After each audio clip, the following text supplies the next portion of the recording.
Good morning. How are you? Uh, Wipe my camera just fuzzy. There we go. Whew. I hope you're doing well. There we go. So many lessons right now.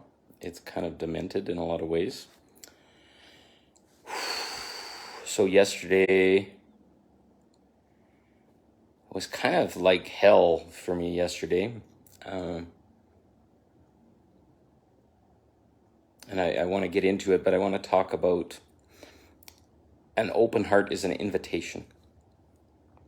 I've lived my entire life. I came here as a heart-centered man, from birth all the way through a whole bunch of different traumas, different crazinesses in my life. I tried to live myself as an open-hearted man. I also had some early traumas that I chose to take on some of the trauma of women to try and help me feel safe in love. But through it all, I was kind of beat down. It was like, holy cow, you wear your heart on your sleeve, and oh, you're way too open. You can't do that. You're too much. You're whatever. And I know other people have had this the same experience, but I always came here to be pure, unconditional love. Even in my Facebook profile, it says pure, radiating pure, unconditional love. And people love that, and they see that, and they want it for themselves. And before I really knew who I was as a spiritual being, I was open all the time, just like a buffet. I don't know, I can't talk about the number of con men and people that wanted to spiritually guide me and all this kind of stuff, and just reached right in and helped themselves to my gifts, to my powers. I didn't know. I was just trying to be wide open and love everyone.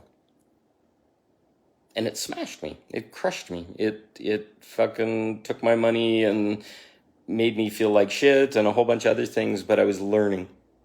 And each time my heart got crushed and smashed, it got bigger. And my love became more and more unconditional. I could have been jaded, I could have been angry, I could have been frustrated, but no, this is who I am.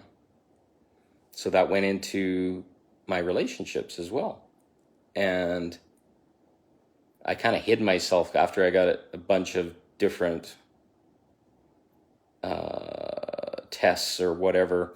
I kind of stepped back from relationship, from anything, up until I was 30 years old. But this pull came, and I married the first woman that I met and really dated, and but I knew that I was supposed to have amazing children with her.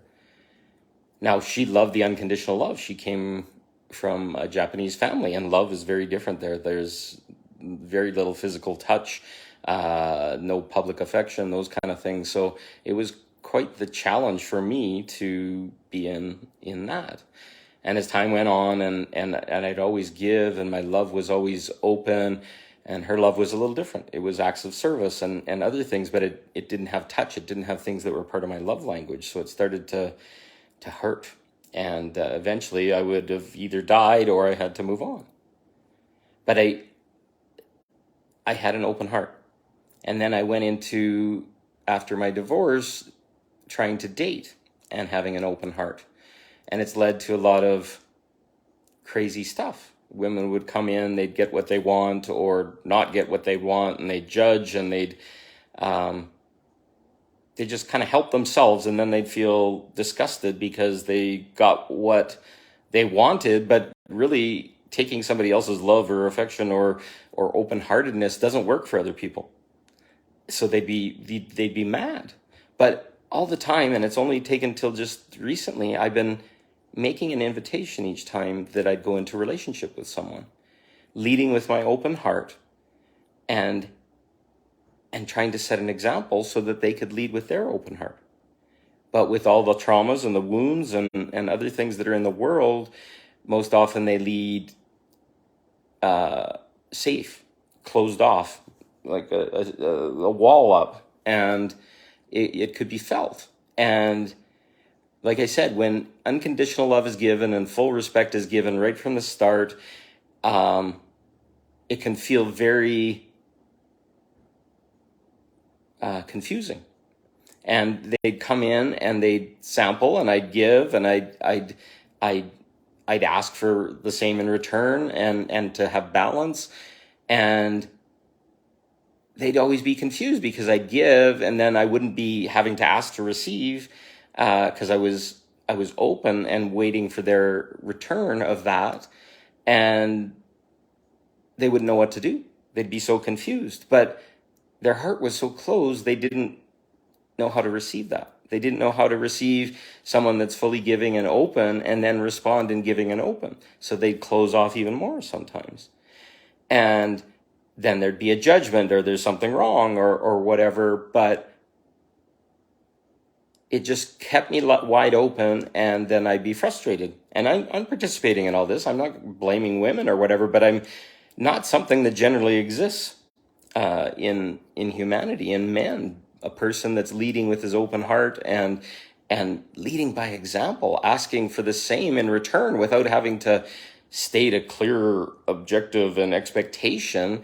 Because if I give unconditionally, I would hope that I would respond unconditionally. But people don't know that that's a possibility yet. And it creates a lot of concern and closing off and wondering what my intentions are, and other things.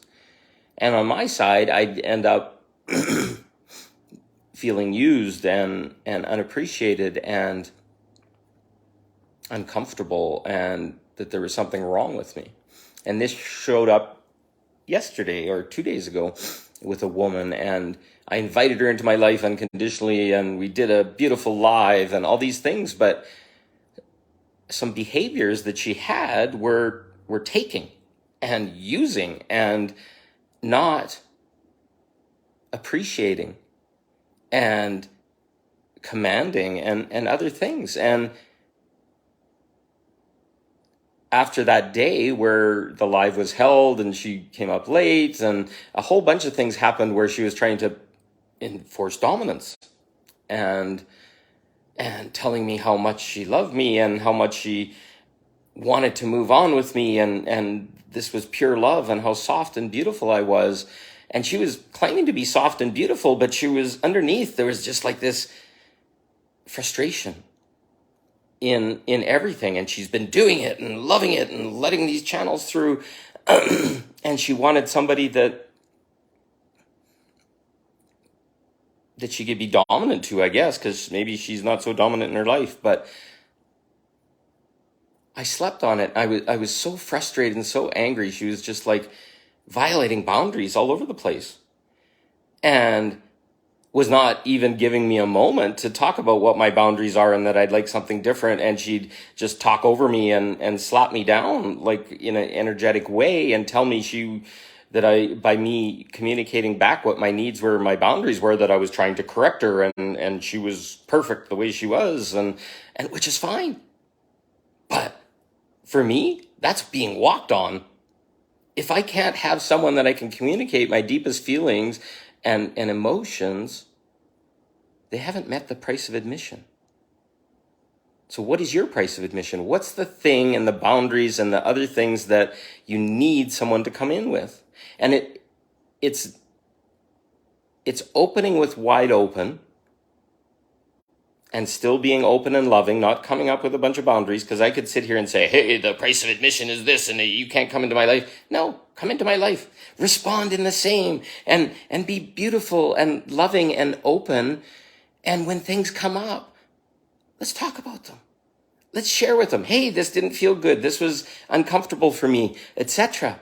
That's the price of admission. When you can softly suggest what's going on and share your feelings without the other person being bad or wrong. What's the price of admission? It's a set of gentle boundaries, but being open at the beginning and allowing them to open in the same way, and leading by example, and then using experience with that person to start to find the edges, find what's not working. She basically said that, oh, you got to accept me unconditionally exactly the way I am, or whatever. And I would be eaten alive because there's a broken little piece inside that wants to take and steal and doesn't feel worthy and other things. And how can I reflect that back? How can I open my boundaries and then see what doesn't feel good and then not be able to communicate them? That would kill me. That would make the most possessive, attached, angry relationship. So we need those boundaries. We need that ability to say, this isn't feeling good. This isn't working for me. And then the other person, they don't have to change, but at least they can know that that's that. Or maybe they can have a reflection and say, oh, there's something going inside. I'm angry inside, or my little girl or my little boy or whatever isn't feeling loved.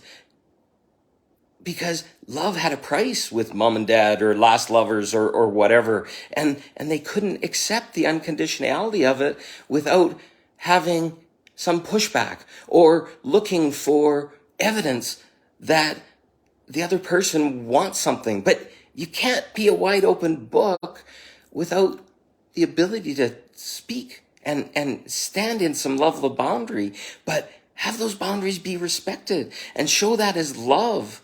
No, love isn't just like take everything and forgive it all and you must change so that the other person feels loved.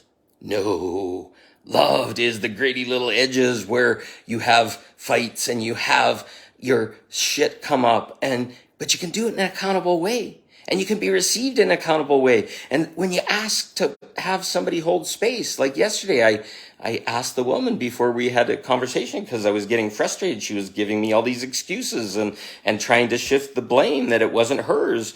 It was somebody else's and I'm sorry and I'll never do it again. But no, the disrespect, the not accountable was so huge. So I said, can we be equals?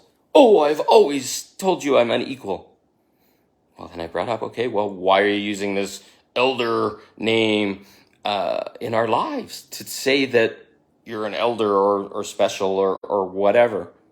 You cannot say that. You haven't looked at it, blah, blah, blah.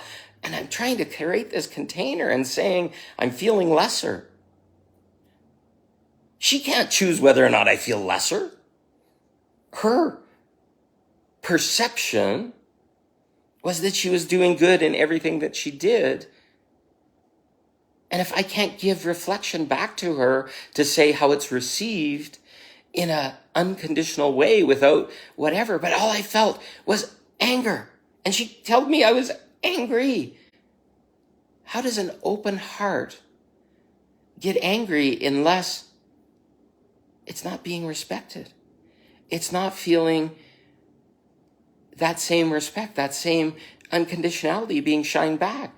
So it doesn't have to get angry, but it'll reflect whatever shows up. I do not get angry very much at all. But it shows me that there's something sadly, deeply wrong in that moment. You can't be a wide open heart and unconditional love without some internal boundaries. And that's a price of admission that we slowly build over time by having interactions like this and seeing it and saying, oh, I would die sitting this wide open with somebody that thinks they're perfect and they love everything and it's so beautiful and all this kind of stuff. But the minute something's not right, it's frustration, it's pushback, it's, oh, I love you, but do you really love somebody if you can't hear them? And I had to sit inside myself and look at my self-love and say, could I be myself under these conditions, under the wounds that are percolating and I'm seeing through this pushback and an unacceptance of their responsibility? We have to be self-responsible. I'm completely self-responsible. These things that happened were bothering me. And being self-responsible says, I must do something to get out of being a victim. I must speak up. I must tell my truth. I must ask to have a hard conversation that may not be received well. But if it's not received well, it shows me something about that other person. It shows maybe that I have some more work to do. It shows that maybe I struck the truth with them and it scared them and it made them angry or triggered them. That's how we grow. And if you can't go into relationship with another person or allow them into your life without that openness and an acceptance of what is, but to be able to feed back without just like, oh, I gotta be this like soft melon and let everybody do whatever they want. No. If you look at my live that I had yesterday with Lynx, it was completely different than the live the day before. Look at the balance that we had. The one with the elder shaman, it was like an agenda. And she had to get it all out, and I couldn't put a word in edgewise, and I wanted to comment, but there was like, I must share this gift at all costs or whatever, which is great, but not with me. I have balance. I have ideas. I have perspective that I love to share, and that makes everything even better. So I felt so like I wasted my time, or I held a container for someone that didn't respect me. And I felt it, and it showed up, and I had to talk about it because it would eat me alive. And I didn't want to do any more lives in that condition. Reciprocity balance is huge. Thank you, Feather. Balance is what we're striving for. When we're not in balance of love, then anger and frustration and rage shows up. When too much love or you're out of balance the other way, you're just giving to yourself, your wide open heart, and they're taking, and then they're not appreciating you, and they're angry because there's no balance. But without communication and without reflection and trusting that other person can reflect the things that aren't working for them so that we can both make choices. And it doesn't mean you have to change or fix or that there's something broken, but it can show that there's something missing in there. There's something that maybe needs to be looked at or discussed. Oh, you trigger the shit out of me every time you say that or whatever. I'd love to hear that. And then open a conversation and say, I'd love to hear what triggers you. Can I hold space while you talk about it? What do you feel? When's the first time you felt that? If you can't have that in a relationship or unconditional love with another person, they just continue to wither inside. They don't feel supported. They don't feel that you know them. They don't feel that you're listening. They don't feel all these things. And it can go both ways. So right now, this is what we're learning, is this balance to reflect for others in accountable ways with self-responsibility. And that may be direct and that may be uncomfortable, but that's how we grow. We partner. We go into soul contracts with people to rub up against the rough edges to show where our edges are rough or where we're angry or where we've got a trauma or where we no longer love ourselves or couldn't love ourselves because of. And only sometimes with the reflection of another can we feel and start to see it and know that we're not going to explode in that moment because somebody's here and witnessing me and they can help me walk through it, to hold my hand, to hold their hand, and to do that in balance. That's love. That's unconditionality. That's what Lynx and I experienced yesterday. We had no expectations of each other. We were having fun. We were giggling and playing with light language and going outside our comfort zone with another person that's okay with it. We give permission to others. So, an open heart is where we're heading to. And we're learning these gifts by interacting with other people to understand our boundaries so that we don't feel used and a victim and all these things.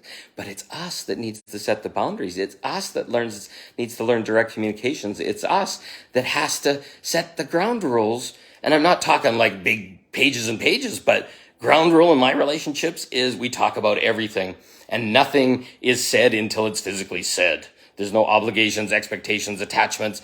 I'm this, I'm marrying you, I'm whatever, until it's said and discussed and a yes and a consent. That goes into even everything like sexuality and other things where all these things are done on not saying things and expectations and by your words, I understood this or whatever.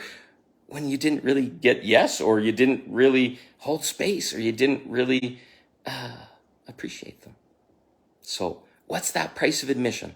That's what I call it, the boundaries. And it's so simple. Honor my time. Respect me. If I give you those respects, I want the same. And If that's not okay or that's whatever, then we'll figure out something in between. But at least I'm telling it. And then I don't just run around all the time feeling disrespected by everyone because nobody honors time or has integrity or follows through with their word. Those are things that just like gut me, because I follow through with everything, no matter how hard it is, because that's what a man is to me. That's who Paul is. That's the love I give. And the unconditionality is, let's do everything in integrity. Let's not go half-assed. Let's not show up at the door when you do a Facebook Marketplace ad or go to somebody's house or whatever. These are the collapses of integrity that make us not whole.